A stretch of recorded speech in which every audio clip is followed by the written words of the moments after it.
When I stumbled upon the post deep within the recesses of the dark web, I initially dismissed it as another internet hoax, a fantastical story crafted to intrigue and deceive. Yet, something about it lingered in my mind. The post claimed that the Great Pyramid of Giza, one of humanity's most mysterious and iconic structures, was not just an ancient tomb, but an alien embassy housing advanced technology and a portal to another world. I've always been fascinated by the unexplained, and my curiosity got the better of me. I joined an online forum dedicated to this theory and found myself in the company of individuals who claimed to have insider knowledge about the pyramids. Among them was a user named Pharaoh X, who said they had access to confidential documents from the Egyptian government, detailing a secret expedition to explore hidden chambers within the Great Pyramid. As days turned into weeks, I became more involved with the group, participating in late-night discussions and poring over grainy, supposedly leaked images of the pyramid's interior. My skepticism slowly faded as I became convinced there might be some truth behind these wild claims. Eventually, an opportunity presented itself. A small expedition organized by Pharaoh X and a few others was planning to visit the Great Pyramid. They needed someone to document the journey and share the findings with the world. I was hesitant, but the thrill of adventure and the chance to uncover a cosmic mystery proved irresistible. After making arrangements, I found myself boarding a flight to Cairo. Upon arrival, I met the rest of the team: Sarah, an archaeologist; Malik, a local guide; and Dr. Keller, a physicist with a particular interest in ancient technologies. We spent the night in a modest hotel near the pyramid complex, reviewing our plan. The official story was that we were a group of academics studying the pyramid's construction techniques. This cover allowed us to gain access to areas usually off-limits to tourists. The next morning, the sun rose over the desert, casting long shadows across the ancient stones as we approached the Great Pyramid. Standing before it, I was struck by its sheer size and majesty. The sense of history was palpable, as if the stones themselves held untold stories waiting to be uncovered. Our journey began in the well-known passageways that lead to the King's Chamber, a room I had seen countless times in documentaries. Yet, we weren't here for the tourist tour. Armed with detailed maps provided by Pharaoh X, we searched for a hidden entrance that supposedly led deeper into the pyramid's structure. After hours of careful exploration, we found a narrow passage concealed behind a crumbling wall. Malik and Sarah set to work, using small tools to widen the opening just enough for us to slip through. As I squeezed into the dimly lit tunnel, a sense of exhilaration and dread washed over me. What secrets lay ahead? The air was thick with dust and silence as we descended deeper into the labyrinthine corridors, our flashlights casting eerie shadows on the ancient stone walls. The further we ventured, the more intricate the carvings became. They depicted strange humanoid figures with elongated heads, their hands raised as if in greeting or worship. The hieroglyphs surrounding them were unlike any I had seen before, an unfamiliar script that seemed almost otherworldly. Dr. Keller, who had been quietly observing the symbols, suddenly stopped. "These look like star maps," he whispered, his voice echoing softly. "If I'm right, they're showing a constellation that doesn't exist yet, as if predicting a future alignment." His words sent a shiver down my spine. The idea that ancient builders might have had knowledge of the cosmos far beyond our current understanding was both thrilling and terrifying. After what felt like an eternity, we reached a massive stone door, engraved with more of the mysterious symbols. Sarah approached it with a sense of reverence, tracing the carvings with her fingertips. "This is it," she murmured. "The entrance to the chamber Pharaoh X told us about." We worked together to push the door open, revealing a vast chamber illuminated by an eerie blue light emanating from the walls. The air inside felt different, charged with an energy that seemed to hum through the stones themselves. In the center of the room stood a massive stone altar, its surface smooth and featureless, save for a single glowing sphere hovering just above it. Approaching cautiously, Dr. Keller examined the sphere, his eyes wide with awe. "This is unlike anything I've ever seen," he said, his voice trembling with excitement. "It's a form of technology far beyond our own." We gathered around the altar, our minds racing with possibilities. Was this the portal the dark web post had spoken of? A gateway to another world, another dimension? The potential implications were staggering. Yet, as we stood there, A low rumble reverberated through the chamber, and the blue light began to pulsate rhythmically. I glanced at Malik, who looked as uneasy as I felt. "We should be careful," he warned. "There's a reason these things are hidden away." His caution was justified. As the light grew more intense, I felt a creeping sensation at the edges of my consciousness, a whispering voice urging me to step closer to the sphere. My heart pounded in my chest as I fought the urge to reach out, the allure of the unknown almost overpowering. Just then, Sarah's voice cut through the haze. "We need to document everything before we do anything else," she insisted, snapping me back to reality. Grateful for the distraction, I pulled out my camera and began recording, capturing the strange beauty of the chamber and its enigmatic contents. As we meticulously documented every detail, a new determination took root in my mind. We had uncovered something extraordinary, something that could change the way we understood our history and our place in the universe. But with that discovery came responsibility. The knowledge we gained here could have profound implications, and we had to ensure it was shared with care. As we prepared to leave the chamber, I couldn't shake the feeling that we were being watched, that unseen eyes were tracking our every move. Yet despite the fear and uncertainty, I was more determined than ever to see this journey through to the end. Whatever lay ahead, I knew we had to face it together. The Great Pyramid had kept its secrets for millennia, but now it seemed those secrets were ready to be revealed. And as we stepped back into the labyrinthine corridors, I knew our expedition was far from over. This was only the beginning. The discovery in the chamber weighed heavily on my mind as we retraced our steps through the labyrinthine corridors of the Great Pyramid. The knowledge that we had stumbled upon something so profound was both exhilarating and terrifying. What we had seen was beyond the scope of human understanding, and the implications were daunting. The Great Pyramid, revered for centuries as a monument to ancient human achievement, now appeared to be much more than that, a beacon for something otherworldly. Once we emerged from the hidden passage and re-entered the more familiar parts of the pyramid, I was grateful for the fresh air and sunlight.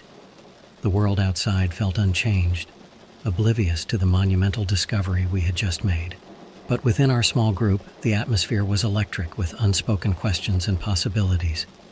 We returned to our hotel that evening, each of us lost in our thoughts.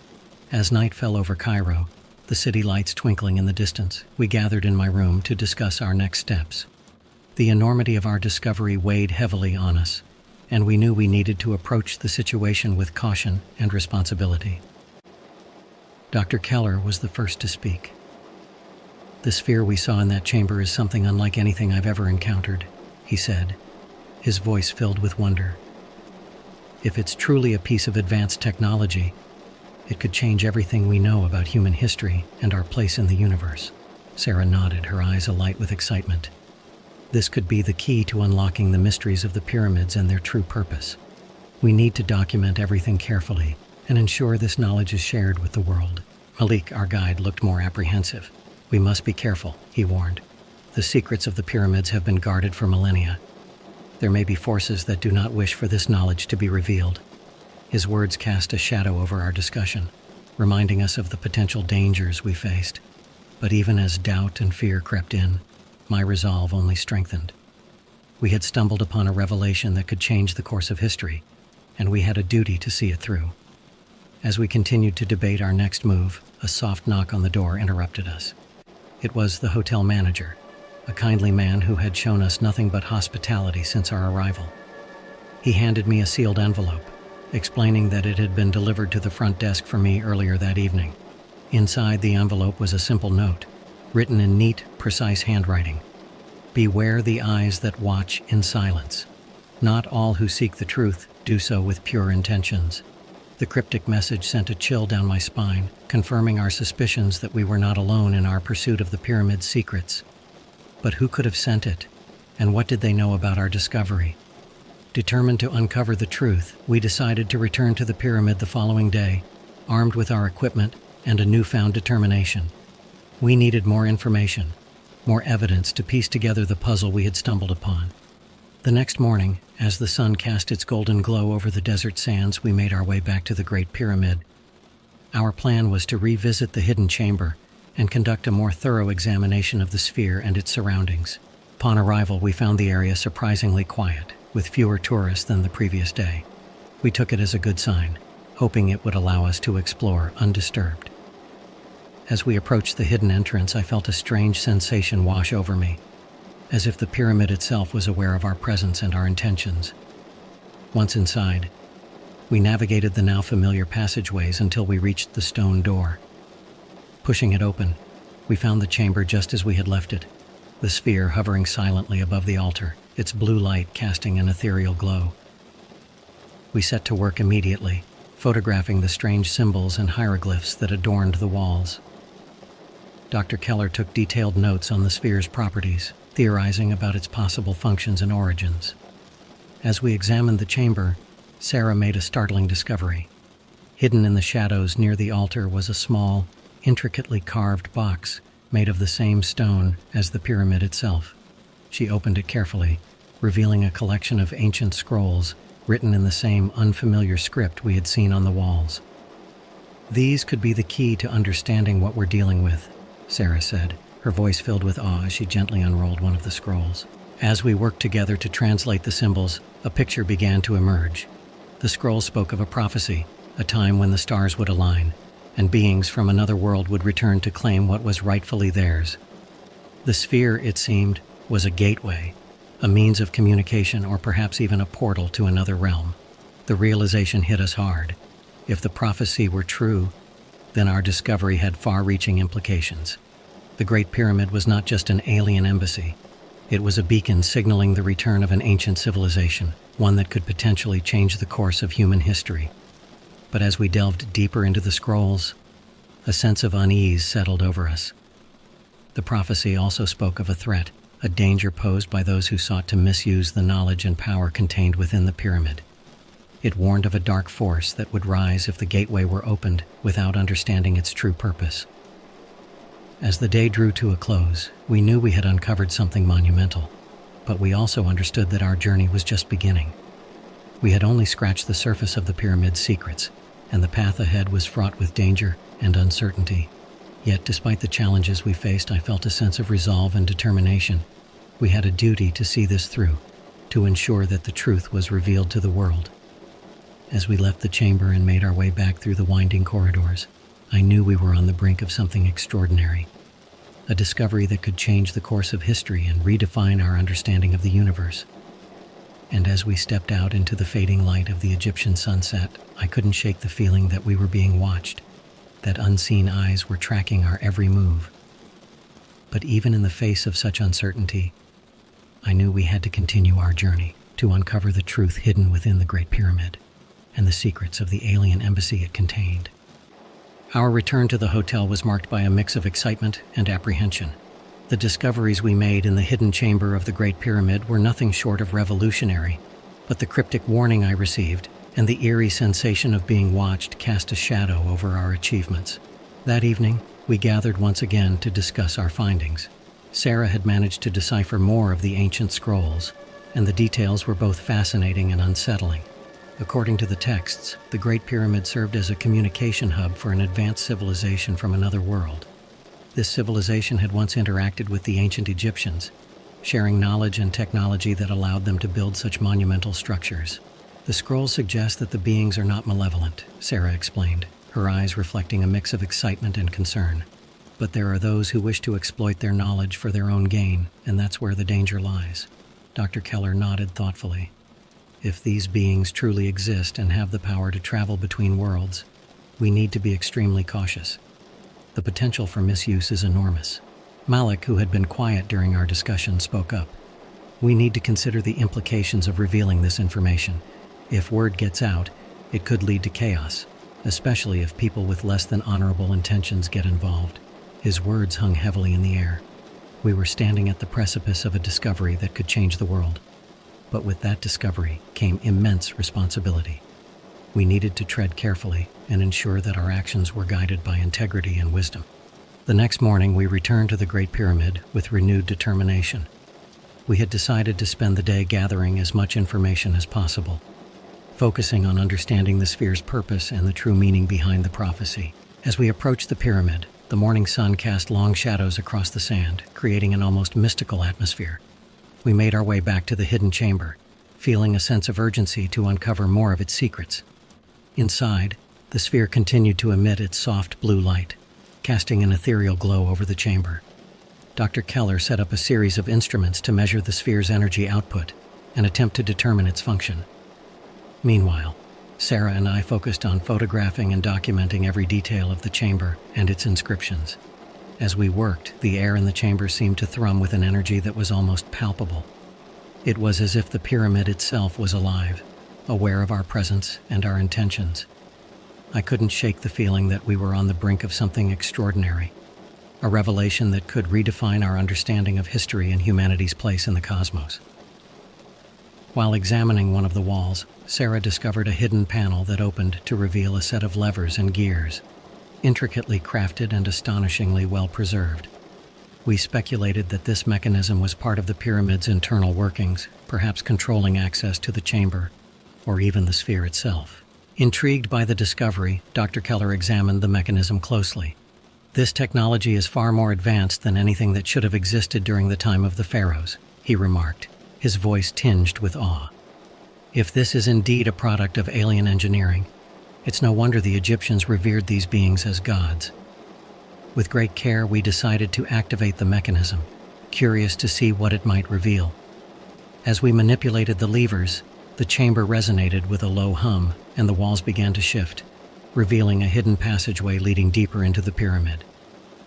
Our hearts raced with anticipation as we entered the passageway, which led to another chamber even more astonishing than the first. This room was filled with artifacts that seemed to defy explanation, intricately carved stones that glowed with an inner light, metallic devices that emitted soft melodic tones, and a large, circular portal that dominated the far wall. The portal was unlike anything we had ever seen, its surface shimmering with a kaleidoscope of colors that shifted and changed in mesmerizing patterns. It was clear that this was the centerpiece of the chamber, the gateway mentioned in the prophecy. As we stood before the portal, a sense of awe and reverence washed over us. We were standing at the threshold of a doorway to another world, a testament to the incredible knowledge and technology of the beings who had once visited Earth. Dr. Keller approached the portal with cautious curiosity, his scientific mind racing with possibilities. This could be a bridge between dimensions, a way to traverse vast distances in the blink of an eye, he mused, his eyes fixed on the swirling colors. But even as we marveled at the portal's beauty and mystery, a sense of foreboding crept over us. The scrolls had warned of a dark force that could rise if the gateway were opened without understanding its true purpose. We knew we had to proceed with caution, ensuring that our actions were guided by wisdom and respect for the knowledge we had uncovered. As we continued to explore the chamber, documenting every detail, I couldn't shake the feeling that we were being watched, that unseen eyes were observing our every move. The warning in the note I received echoed in my mind, reminding me that not all who sought the truth did so with pure intentions. We left the pyramid that day with a profound sense of wonder and responsibility. The secrets we had uncovered were beyond anything we could have imagined, and the path ahead was fraught with challenges and uncertainties. But even in the face of the unknown, I felt a sense of determination and purpose. We had a duty to uncover the truth and share it with the world, to ensure that the knowledge we had gained was used for the betterment of humanity. As we returned to the hotel, the Egyptian sun setting in the distance, I knew that our journey was far from over. We had only just begun to unravel the mysteries of the Great Pyramid, and the revelations we had uncovered were only the beginning of a story that would change the world. Our return to the hotel was filled with a mixture of excitement and apprehension. We knew we were standing on the brink of a discovery that could reshape our understanding of history and humanity's place in the cosmos. However, the challenges ahead were as daunting as they were fascinating. We spent the night discussing how to proceed, aware of the responsibility that lay upon our shoulders. We decided to convene the next morning at a cafe overlooking the Nile River, where we could plan our next steps in a more relaxed setting. As the sun rose over Cairo, casting a golden hue across the city, I felt a renewed sense of determination. We had come too far to turn back now, and the mystery of the Great Pyramid called to us with an irresistible allure. Over steaming cups of coffee, we discussed our options. Our primary goal was to understand the portal and its purpose. Dr. Keller believed that we needed to gather more information about the ancient civilization that had created it. Sarah suggested reaching out to local historians and archaeologists who might have insights into the more obscure aspects of Egyptian mythology and history. "We need to approach this with an open mind and a willingness to learn," Sarah said, her eyes bright with determination. The scrolls hinted at a symbiotic relationship between the Egyptians and these beings. If we can understand that relationship, we might gain insights into how the portal works. As we talked, a feeling of camaraderie developed among us, fueled by a shared purpose and a deep-seated curiosity. Malik, our guide, had contacts in the local archaeological community, and he agreed to arrange meetings with experts who could help us. That afternoon, we visited the Egyptian Museum, hoping to find more clues hidden in the vast collections of artifacts and antiquities. The museum was a treasure trove of history, its halls filled with relics of a bygone era that spoke to the ingenuity and complexity of ancient Egyptian civilization. As we wandered through the exhibits, something caught my eye: a display dedicated to Thoth, the ancient Egyptian god of wisdom and writing. The depiction of Thoth bore a striking resemblance to the elongated figures we had seen in the pyramid's hidden chamber. Could this be a representation of the beings mentioned in the scrolls? I pointed it out to the group, and Sarah examined the hieroglyphs accompanying the display. Thoth was said to be the keeper of knowledge and secrets, she mused. If these beings were indeed the inspiration for Thoth, it would explain why they were revered and why their knowledge was so carefully guarded. Dr. Keller nodded thoughtfully. This aligns with what we've found. The pyramid could have served as a repository of this knowledge, safeguarded by those who understood its power. As we delved deeper into the museum's archives, we came across a lesser-known text, a papyrus scroll detailing the journey of an ancient scribe who claimed to have communicated with the gods. His writings described a celestial journey, guided by beings who bestowed upon him visions of the universe and its mysteries. The parallels to our own discoveries were striking. It was becoming increasingly clear that the pyramid was not merely a tomb or a monument, but a gateway to knowledge that transcended time and space. The implications were staggering, and we knew we were on the verge of something extraordinary. Armed with this newfound understanding, we decided to return to the Great Pyramid the following day. Our goal was to activate the mechanism we had discovered and attempt to interface with the portal, using the insights we had gained from the museum and the ancient texts. As we arrived at the pyramid under the watchful eye of the midday sun, I couldn't shake the feeling that we were being observed. The presence of unseen eyes lingered in the back of my mind, a reminder of the warning we had received. Yet our resolve was unwavering. We were driven by a shared sense of purpose, guided by the knowledge that we were on the brink of uncovering a truth long hidden from the world. We entered the hidden chamber once more, the air humming with a palpable energy that seemed to welcome our return. Dr. Keller set up his instruments, while Sarah and Malik examined the mechanism with a renewed sense of purpose. As we activated the levers, the chamber resonated with a low hum, and the portal began to shimmer with vibrant colors. It was as if the very fabric of reality was bending before our eyes, revealing glimpses of a world beyond our own. My heart raced with a mixture of awe and trepidation as the portal's patterns danced across the chamber walls. It was a mesmerizing display, a testament to the incredible knowledge and technology of the beings who had created it. As we stood before the portal, I felt a profound sense of connection, as if the universe itself was inviting us to explore its mysteries. It was a moment that transcended time and space, a glimpse into the infinite possibilities that lay beyond our understanding. Yet even in the midst of this revelation, a sense of caution lingered.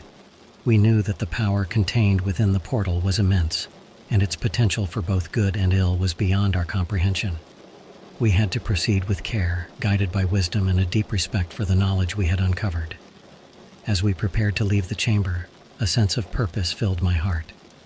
We had uncovered something extraordinary, a truth that could reshape the world and redefine our understanding of the universe. Our journey was far from over, but we were determined to see it through, to ensure that the knowledge we had gained was used for the betterment of humanity. As we stepped out into the fading light of the Egyptian afternoon, I knew that our adventure had only just begun. We had unlocked a door to a realm of possibilities, and the path ahead was filled with wonder and uncertainty. Yet, even in the face of the unknown, I felt a sense of hope and determination. We were on the brink of a new chapter in human history, and the secrets of the Great Pyramid were ready to be revealed. The revelations we had uncovered in the Great Pyramid were nothing short of extraordinary, as we stood on the brink of a discovery that could redefine our understanding of history and the cosmos. The weight of responsibility pressed upon us. We had been entrusted with knowledge that could change the world, and the path ahead was fraught with both promise and peril. After our latest expedition into the hidden chamber, we returned to the hotel, our minds racing with possibilities. That evening we gathered in the hotel's quiet courtyard, discussing how to share our findings with the world. The stakes were high, and we knew that we had to tread carefully. The potential impact of this discovery is enormous, Dr. Keller said, his voice filled with both excitement and caution. If we reveal this information too hastily, it could lead to misunderstandings or even exploitation. Sarah nodded in agreement. We need to ensure that the knowledge we've uncovered is used responsibly. This is a part of our shared human heritage, and it should benefit everyone. Malik, always the voice of reason, added, we must also be aware of those who would use this knowledge for their own gain. We've seen what people will do for power and control. With these thoughts in mind, we devised a plan to present our findings to the world. We agreed to start by reaching out to a select group of trusted academics and researchers who could help us validate our discoveries and ensure that they were shared ethically. The next morning, we visited the American University in Cairo, where Dr. Keller had connections in the physics and archaeology departments. We met with professors who were open-minded and curious, individuals who could appreciate the magnitude of our discoveries without jumping to sensational conclusions. As we shared our findings, the professors listened with rapt attention, their eyes widening in amazement. The evidence we presented, the photographs, the translations of the scrolls, and the recordings of the chamber, left them awestruck. This is unlike anything we've ever encountered, one professor remarked, his voice tinged with awe. If what you're saying is true, it could change everything we know about ancient civilizations and their interactions with other worlds. Dr. Keller nodded. That's precisely why we need to approach this carefully. The knowledge we've uncovered has the potential to reshape our understanding of history and humanity's place in the universe. The professors agreed to help us organize a symposium, a gathering of experts from various fields who could assess our findings and explore their implications. We knew that bringing together minds from diverse disciplines would be essential to understanding the full scope of our discovery. Over the next few weeks, preparations for the symposium were underway. The event would be held at the university, bringing together leading scholars from around the world. Our goal was to create an open and collaborative environment where ideas could be exchanged freely and responsibly. As the day of the symposium approached, I felt a mix of anticipation and trepidation. We were on the cusp of sharing our discoveries with the world, and the potential for both wonder and controversy was immense. But I was also filled with a sense of hope, a belief that our journey had been guided by a purpose greater than ourselves. On the morning of the symposium, the university buzzed with excitement as scholars, researchers, and curious onlookers gathered to learn about the secrets of the Great Pyramid. The atmosphere was electric, charged with the promise of revelation and discovery. As we presented our findings, the room was filled with a sense of awe and wonder. The photographs of the hidden chamber, the ancient scrolls, and the shimmering portal captivated the audience, sparking discussions and debates about the nature of the universe and our place within it. Throughout the day, scholars exchanged ideas and theories, exploring the implications of our discovery from multiple perspectives. Some saw it as a testament to the ingenuity and curiosity of ancient civilizations, while others pondered the possibilities of interstellar communication and collaboration. The symposium was a resounding success, a testament to the power of knowledge and the potential for human understanding to transcend boundaries. We had succeeded in sharing our discoveries with the world, and the impact was profound. As the day came to a close, I felt a sense of fulfillment and gratitude. Our journey had been filled with challenges and uncertainties, but it had also been a journey of discovery and enlightenment. We had uncovered a truth that had been hidden for millennia, and we had shared it with the world in a spirit of openness and collaboration. As we left the university, the sun setting over Cairo in a blaze of colors, I couldn't help but feel that our journey was far from over. The mysteries of the Great Pyramid and the knowledge it contained would continue to inspire and challenge us, inviting us to explore the wonders of the universe and our place within it. And as we walked together through the city's bustling streets, I knew that we had embarked on a journey that would continue to unfold, revealing new insights and possibilities with each step we took. The secrets of the Great Pyramid had been unveiled, and the world would never be the same again. I've always been a skeptic when it comes to supernatural claims, especially those that involve aliens. Living in Northern California, I often heard the rumors about Mount Shasta being a hotspot for UFO sightings and paranormal activity. But to me, they were just that, rumors. At least that was until I stumbled upon a dark web forum where the discussions about Mount Shasta went far beyond the usual UFO sighting stories. It all started on a quiet Friday evening. I had been browsing the internet, looking for interesting places to hike during my upcoming vacation. Mount Shasta came up in one of my searches, and while the picturesque landscapes intrigued me, it was the mention of a gateway in a dark web forum that caught my attention. The forum was filled with posts from users claiming that Mount Shasta was more than just a beautiful mountain. It was a gateway to an alien realm, guarded by a secretive cult. At first, I rolled my eyes at the idea, but as I read more, my curiosity grew. These weren't your typical conspiracy theorists. Many of them claimed to have witnessed strange occurrences in the area. Mysterious lights, disappearing hikers, and bizarre symbols carved into the trees. One user, going by the name of Watcher22, had posted a detailed account of a supposed encounter with interdimensional beings while camping on the mountain. According to Watcher22, they had been hiking along a less traveled path when they stumbled upon a clearing with a large stone circle in the center. As night fell, strange symbols began to glow on the stones, and a shimmering portal appeared in the air. From this portal emerged tall, slender figures with glowing eyes, speaking in a language that seemed to vibrate in the air. Watcher22 claimed that these beings communicated a warning about a forthcoming invasion, urging them to find and close the gateway before it was too late. Intrigued, I decided to dig deeper. I spent the next few days scouring the forum, reading every post and trying to piece together any tangible evidence.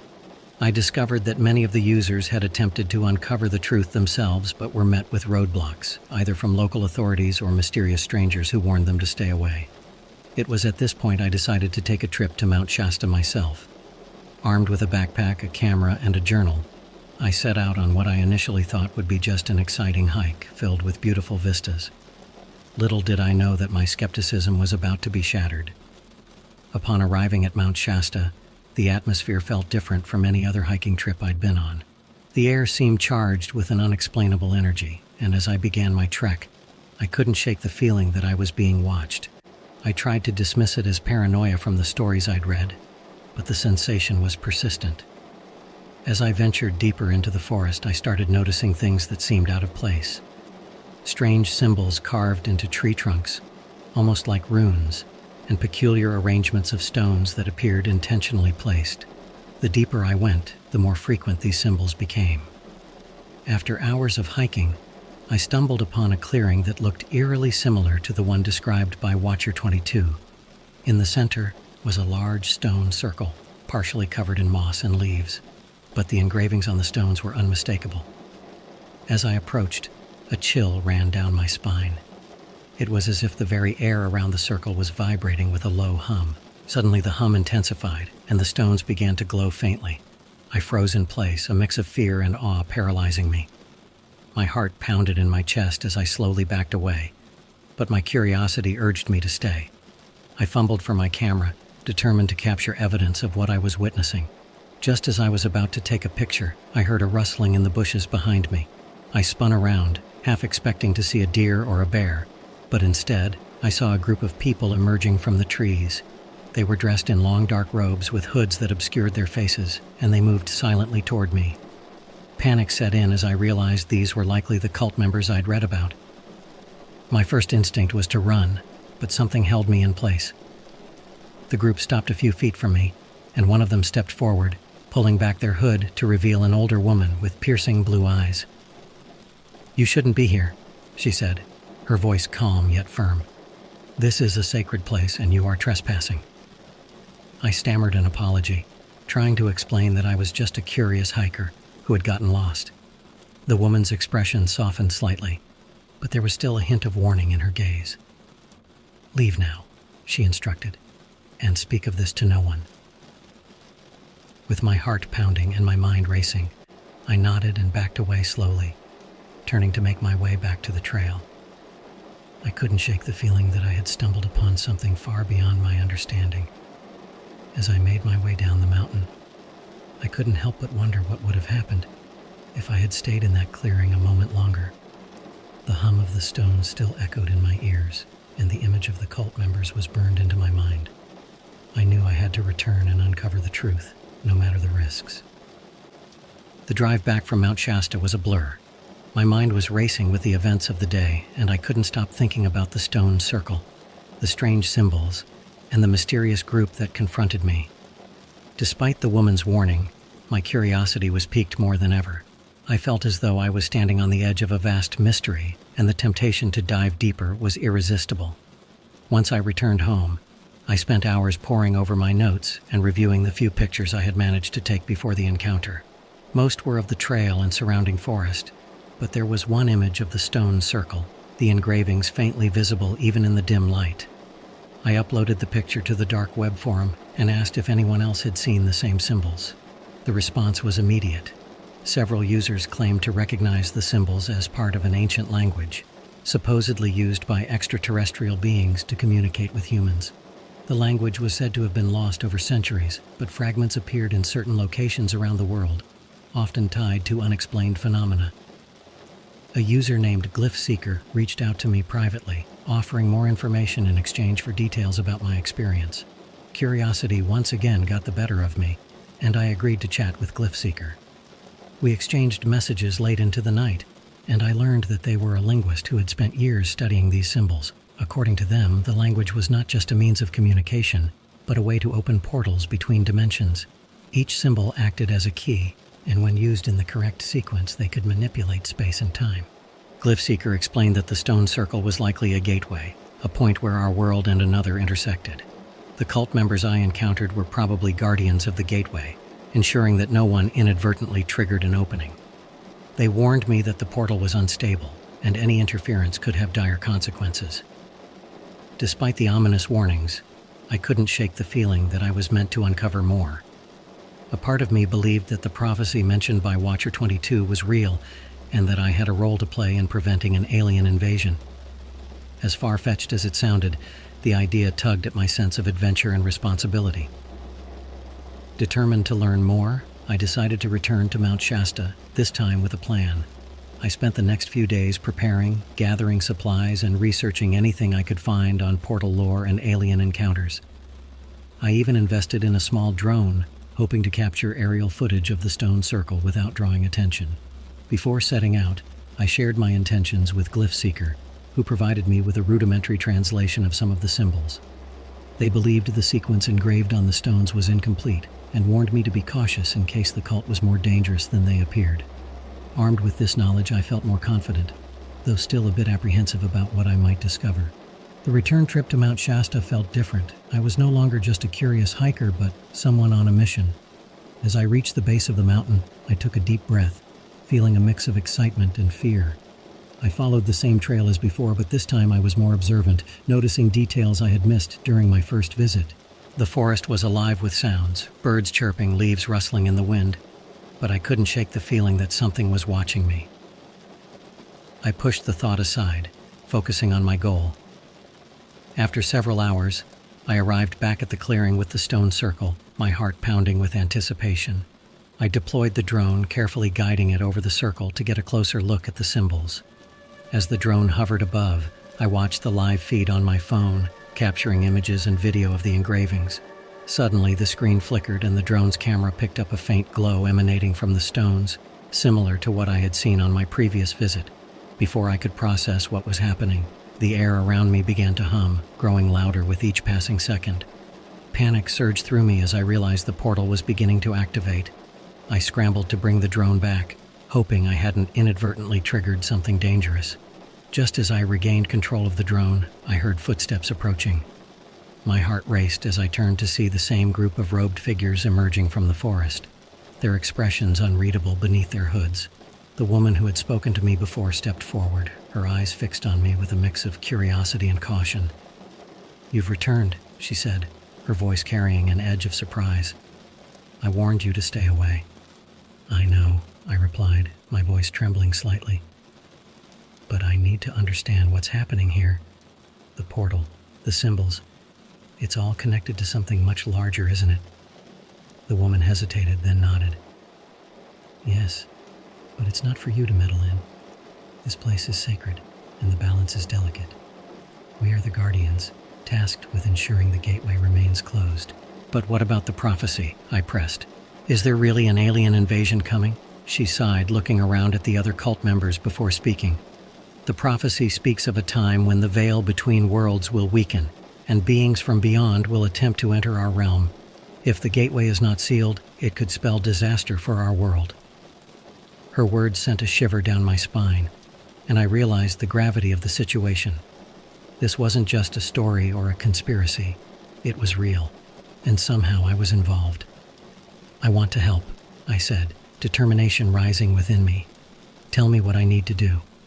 The woman studied me for a long moment, then nodded slowly. "Very well. But know this. Once you begin, there is no turning back. The path ahead is fraught with danger, and not all who seek the truth survive." Despite the warning, I felt a sense of purpose and resolve. This was my chance to make a difference, to be part of something greater than myself.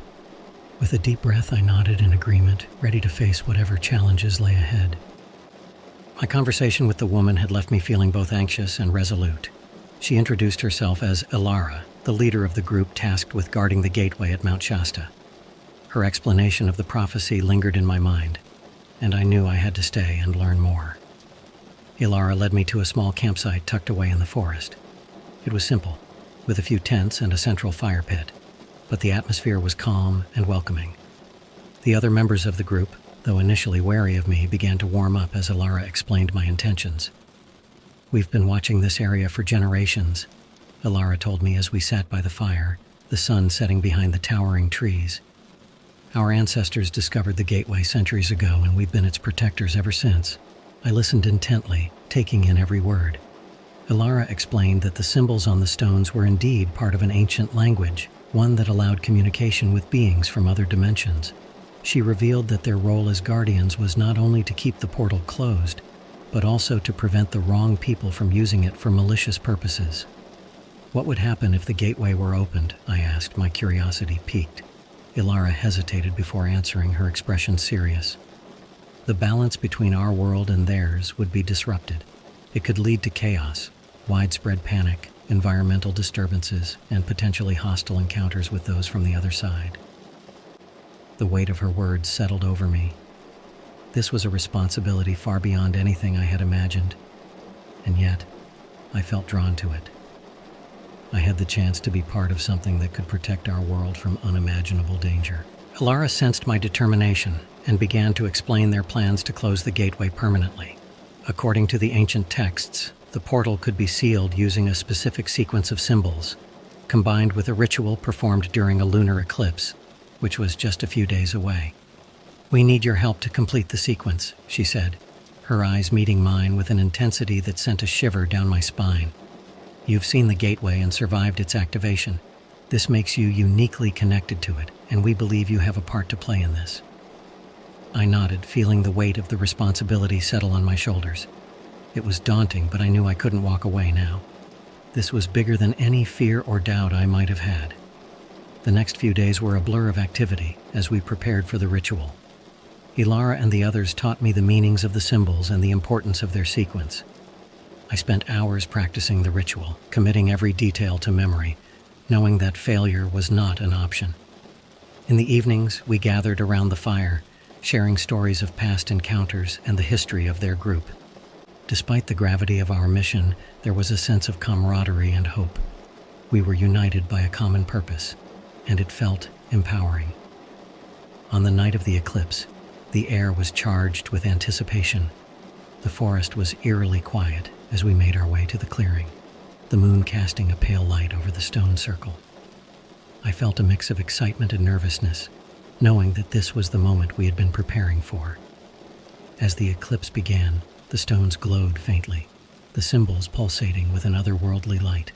Ilara and I took our positions in the circle, and the other members formed a protective perimeter around us. The ritual commenced, and I recited the incantation I had practiced so many times. The air around us seemed to vibrate with energy, and the symbols on the stones shimmered in response. I focused intently, ensuring each word and gesture was precise. As the eclipse reached its peak, the energy in the air intensified, and the portal began to open. A shimmering light appeared in the center of the circle, and I could see figures moving beyond the veil, their forms indistinct but undeniably alien. I hesitated for a moment, mesmerized by the sight, but Ilara's voice brought me back to the task at hand. "Focus," she urged, her tone both commanding and reassuring. Drawing a deep breath, I continued the ritual, tracing the symbols with precision. The air hummed with power as the sequence reached its climax, and the light from the portal flickered, then began to fade. Just as it seemed the ritual was succeeding, a sudden gust of wind swept through the clearing, nearly knocking me off my feet. The portal flared brightly, and I felt a surge of panic as the figures beyond the veil seemed to draw closer. Ilara stepped forward, her voice strong and unwavering as she joined me in the incantation. Our voices rose in unison, blending with the hum of the stones. The combined energy seemed to stabilize the portal, and the figures began to retreat. With one final effort, we completed the ritual, and the light from the portal dimmed, the shimmering veil dissipating into the night. The symbols on the stones faded, leaving the clearing in silence. I stood there, breathless and exhausted, the weight of what we had accomplished sinking in. The gateway was closed and our world was safe, at least for now. As I looked around at the relieved faces of the group, I knew I had found a place among them, a purpose greater than anything I could have imagined. The sense of accomplishment was tempered by the knowledge that this was just one battle in a larger war. But for now, we had prevailed, and the gateway to the alien realm remained sealed, a mystery hidden away in the heart of Mount Shasta. The success of the ritual left me both relieved and exhilarated. I had gone from a skeptical hiker to a key player in sealing a portal between dimensions, all within the span of a few days. Yet, as the reality of what we had done settled in, so did the questions. What exactly lay beyond the portal, and why had I been chosen to help? Ilara and the group were grateful for my help, and I spent the following morning with them, discussing the implications of our actions. The air was crisp and the sun shone through the trees, illuminating the clearing where we had closed the gateway. It was hard to believe that just hours ago, this peaceful place had been the site of such a momentous event. "I still can't believe we did it," I admitted as we gathered around the morning fire. "I mean, what's next? Do we just wait for the next lunar eclipse and hope nothing goes wrong?" Ilara smiled, her expression serene yet thoughtful. "Closing the gateway was a major victory, but our work is far from over. We must remain vigilant. There are forces beyond our understanding that may seek to reopen it, especially now that they know we have the knowledge to seal it." I nodded, absorbing the weight of her words. The idea that beings from another dimension could be watching us was both unsettling and intriguing. What did they want, and why was our world so important to them? As we talked, Ilara shared more about the group's history and their role as guardians.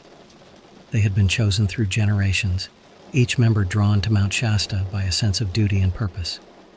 I realized that, in a way, I had become one of them, bound by the same responsibility to protect our world.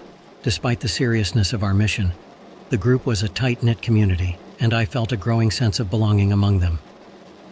I spent the next few days at their camp, learning more about their traditions and practices. They taught me about the natural energies that surrounded Mount Shasta and how they could be harnessed for protection. One evening, as we sat under a starlit sky, Ilara approached me with a more personal story. She spoke of a time when the group had almost failed, when an attempt to close the portal had gone wrong and the beings beyond had nearly crossed into our world. "It was a close call," she said, her voice tinged with emotion. "We learned a lot from that experience. It taught us to never underestimate the power of the unknown." Her story resonated with me, reminding me that despite our success, we were still dealing with forces beyond our control. The thought of those beings nearly breaking through was a stark reminder of the stakes involved. As my time with the group continued, I couldn't shake the feeling that there was more to the prophecy than we understood. It spoke of an alien invasion, but what if it was more metaphorical than literal? What if the beings weren't here to conquer, but to communicate or share knowledge? Driven by this curiosity, I decided to dig deeper into the history of Mount Shasta and its legends. I spent time in the nearby town, visiting the local library and speaking with residents who had their own stories about the mountain's mysteries. One afternoon, while poring over a dusty old book in the library, I came across a passage that caught my attention. It spoke of an ancient civilization that believed in the existence of portals to other worlds. According to the text, these portals were seen not as threats, but as opportunities to learn and grow. The idea struck a chord with me. What if the beings from the other side weren't invaders, but explorers like us, seeking to understand and connect? It was a perspective I hadn't considered, and it shifted my view of our mission. I shared my findings with Alara and the group, and while some were skeptical, others found the idea intriguing. Perhaps our role as guardians wasn't just to protect our world, but also to serve as ambassadors, bridging the gap between dimensions. As the days passed, I felt a growing sense of purpose. I had started this journey as a skeptic, but now I was part of something larger, something that transcended the boundaries of our world. The knowledge that I could contribute to this effort filled me with a sense of pride and hope. With renewed determination, we continued our preparations, strengthening our defenses and deepening our understanding of the symbols and their meanings. Our goal was not just to prevent an invasion, but to ensure that any contact with the other side was positive and enlightening. As I looked around at my newfound friends and allies, I realized that this was more than just a mission. It was a calling. Together we were forging a new path, one that could change the course of history for both our world and the realms beyond. And as the sun set over Mount Shasta, casting a warm glow over the forest, I felt a deep sense of gratitude for the journey that had brought me here. Whatever challenges lay ahead, I knew I was ready to face them, armed with knowledge, courage, and the unwavering support of my companions. As the weeks passed, my life had become intertwined with the guardians of Mount Shasta. What began as a curious exploration had transformed into a mission of profound significance. My initial skepticism had melted away, replaced by a deep understanding of the delicate balance we were tasked with preserving. Despite our victory in closing the gateway, the group remained vigilant. We knew that the forces beyond the portal might attempt to breach it again, and this uncertainty kept us focused on our preparations. Meanwhile, the sense of unity and purpose within the group had strengthened, and I found myself embracing the role of a guardian. I had grown particularly close to Alara, who became not only a mentor, but also a friend.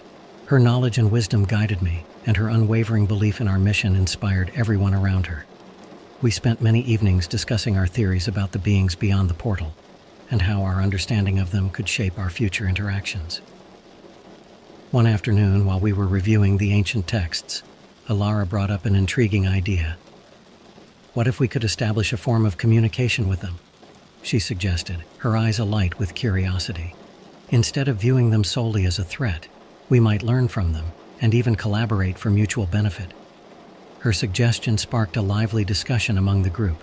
While some were cautious, fearing the potential dangers of such contact, others were excited by the possibilities. The idea of turning our mission from one of mere protection to one of exploration and understanding was captivating. Motivated by this new perspective, we began exploring ways to safely communicate with the beings beyond the portal. We focused on deciphering additional symbols that might serve as a language bridge, aiming to create a dialogue rather than a barrier. As we delved deeper, I came across an old legend in the library, hinting at an artifact rumored to be hidden on the mountain. This artifact, known as the Stone of Echoes, was said to amplify communication between worlds, allowing for a peaceful exchange of knowledge and ideas. Intrigued by the possibility, Alara and I decided to search for the Stone of Echoes. We prepared for a trek deep into the less explored parts of Mount Shasta, guided by the clues we had pieced together from various texts and stories. The journey was arduous, taking us through dense forests and steep terrain. Yet, with each step, I felt a growing sense of anticipation. If we found the artifact, It could open new pathways of understanding and collaboration between worlds. After several days of hiking, we stumbled upon a hidden cave entrance, almost entirely concealed by overgrown vines and rocks. The air was cool and musty as we ventured inside, the flickering light of our lanterns casting eerie shadows on the walls. The cave was filled with ancient markings and symbols, similar to those we had studied. As we explored further, the path opened into a large chamber, and there, in the center, lay a stone pedestal with a smooth, polished stone resting atop it. The Stone of Echoes was a deep azure color, shimmering with an inner light that seemed to pulse gently in time with our heartbeats. It was both beautiful and awe-inspiring, and I felt an overwhelming sense of reverence as I approached it. Alara and I exchanged a glance, knowing we had found something extraordinary. Carefully, she reached out and touched the stone, and a soft hum resonated through the chamber. I placed my hand beside hers, and the hum intensified, a wave of warmth spreading through us. In that moment, I felt a connection to something vast and profound. Images and sensations flooded my mind, as if I was glimpsing a universe of possibilities and knowledge. It was as if the stone was communicating with us, sharing insights and understanding. We realized then that the Stone of Echoes was not just a tool for communication, but a bridge to a deeper connection with the beings beyond the portal. It allowed us to perceive their intentions and emotions, revealing a complexity that defied our earlier fears. With this newfound understanding, we returned to the group, eager to share our experiences and insights. The stone became a central part of our efforts, allowing us to deepen our connection with the other realm and establish a dialogue built on trust and curiosity. As guardians, our mission evolved.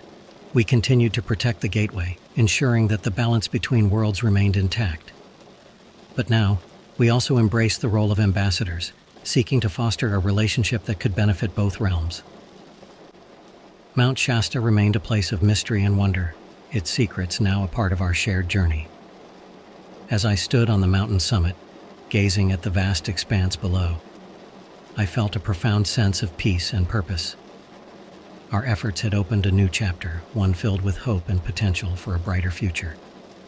In the end, the true power of the Gateway was not just in its ability to connect worlds, but in its capacity to bring people together, to unite us in a shared mission of exploration and understanding. And as long as we remained committed to our purpose, I knew that anything was possible.